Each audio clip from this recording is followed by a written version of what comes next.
日本已故前首相安倍晋三的国葬周二下午举行，这是日本战后第2次为前首相举行国葬。超过200个国家地区和国际机构的约700人列席，国内外出席者共计约4300人。全国政协副主席万钢代表中方出席。此次葬礼预计花费超8000万元人民币，比前不久英女王的葬礼花费还要高。对于巨额花费，多份民调显示，近70%的日本民众反对此次国葬。连日来，日本国内更是不断爆发大规模抗议活动，甚至有反对者不惜自焚抗议。国葬在东京北之丸公园的日本武道馆举行。下午，安倍遗孀安倍昭惠捧着骨灰盒坐上灵车，从东京住宅出发，前往日本武道馆。在场自卫队鸣放19响追悼礼炮。首先进行的是默哀仪式，然后播放安倍晋三生前影像，再由日本首相岸田文雄、日本众参两院议长、最高法院长官作为友人代表的前首相菅义伟等人依序致悼词。国葬由岸田文雄担任葬礼委员长，现任日本天皇德仁的弟弟秋小宫文仁亲王夫妇等皇族列席，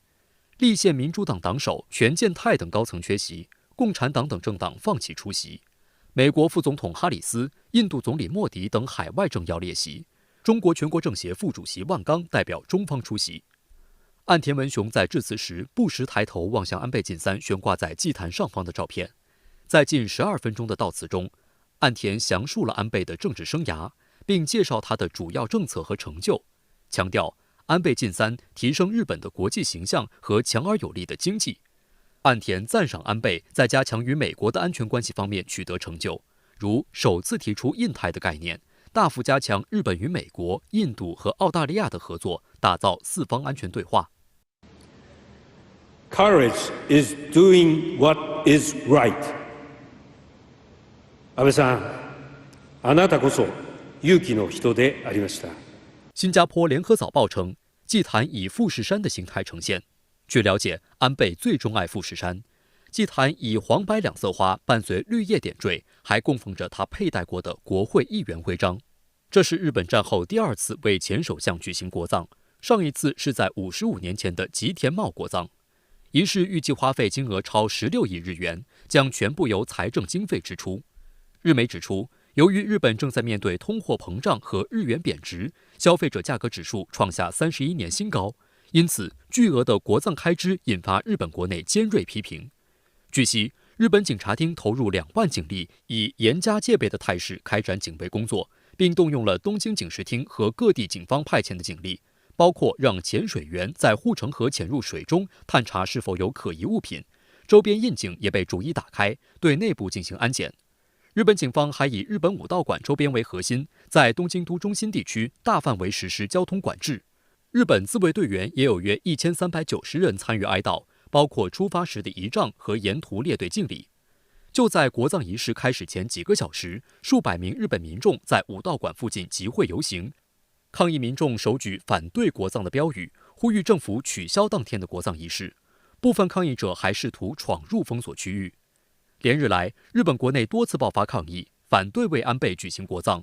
受此影响，岸田内阁支持率也跌至任内新低。日本每日新闻最新公布的民调显示，岸田内阁支持率跌至29%。今このコロナでいろいろ人が苦しんでいる時に税金をしかも巨額な16億とか言われているお金を使って安倍さんの国葬をやるなんてとんでもないありえないなと思ってちょっとこれは黙っていられないなと思ってなんとか取りやめにならないかなと思ってきました。日本宪法专家小林杰指出，举行国葬需要2个必要条件，一是必须得到国家最高权力机构及国会的决议。本次国葬的决定仅仅是以内阁决议的形式，最多只能称为内阁葬。2是必须在国民中形成值得国葬的共识。まともに議論しないで国葬を決めてしまった、しかも閣議決定ということで、もう国会機能しないですよね。与党多数でやりたい方がいい。路透社周一称，对安倍葬礼的反对反映出日本社会的分裂程度。尽管作为日本战后任职时间最长的首相，安倍强硬的安保和经济政策受到民族主义者和右翼人士的推崇，同时遭到希望日本保持和平宪法人士的唾骂。以因刺杀安倍被捕的嫌疑人山上彻也为原型的电影《Revolution 加1》也在本周1至周4在东京等地上映。影片描述了山上的成长经历及刺杀过程。这3天正是日本政府为安倍举行国葬期间。该片剧本仅用3天写完，经过8天拍摄后便进入剪辑工作。本次放映的便是尚在剪辑中的50分钟特别版本。该影片在东京、大阪、茨城等地影院的点映票已经预售一空。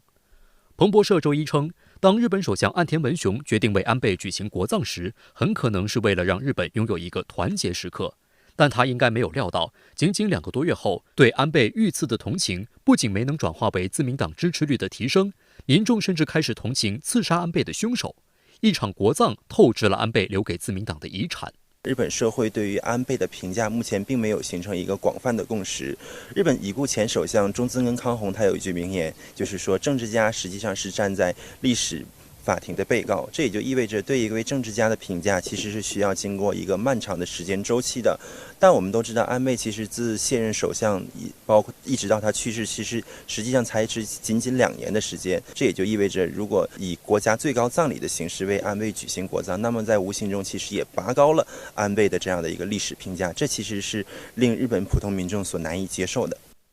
事实上，这场国葬距离安倍的街头遇刺已经过去2个月时间。东京大学名誉教授玉橱贵指出，如果按照吉田茂国葬在过世后11天举办安倍国葬的话，恐怕重要人物都无法出席。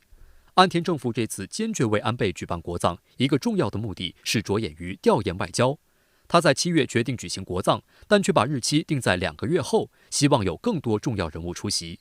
上周4，岸田在出席联合国大会时召开的记者会上，也特别强调了调研外交的意义。他表示，配合国葬仪式将展开首脑外交，愿竭尽全力对各国周全礼数，提升对我国的信赖。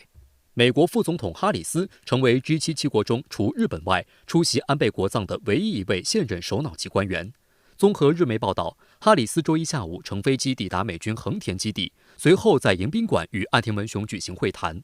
岸田文雄在会谈开始时表示，安倍晋三为进一步强化美日同盟倾注心血，这是日本安全保障的基石。我认为自己有责任继承其遗志，发展其外交遗产，进一步发展两国关系。哈里斯则表示，我们相信日美同盟是印度太平洋地区和平稳定与繁荣的重要基石，不仅对美国国民，对日本国民来说也很有好处。尽管安倍晋三去世了，但是日美同盟并不会因为这样的一个比较标志性的人物的去世而发生一个太大的这种转变，并且愿意积极的配合美国的这种战略部署，通过参加安倍的国葬来再次确认在后安倍时代日美同盟的这种坚实性，包括日美战略的发展的一致性。这是哈里斯任内首访日本，也是第2次出访亚洲。此后他将前往韩国。本次亚洲行持续4天时间，访问行程相当紧密。周2，哈里斯还与一同出席国葬的韩国总理和澳大利亚总理举行双边会谈。周3，哈里斯将与日本半导体相关企业负责人会晤，并造访神奈川县横须贺市的美海军基地。周4，哈里斯将启程赴韩，与韩国总统尹锡悦举行会谈。值得一提的是，印度总理莫迪出席了本次为安倍举行的国葬。他在和岸田文雄会晤时表示，永远不会忘记安倍。岸田文雄说，我希望与莫迪总理密切合作，实现自由开放的印太地区，在莫迪先生和安倍先生外交成就的基础上再接再厉。莫迪说，我相信在岸田首相的带领下，印日关系将更上一层楼。而澳大利亚方面，除了总理阿尔巴尼斯外，与安倍一起致力于让跨太平洋伙伴关系协定生效的特恩布尔等3名前总理也出席了国葬。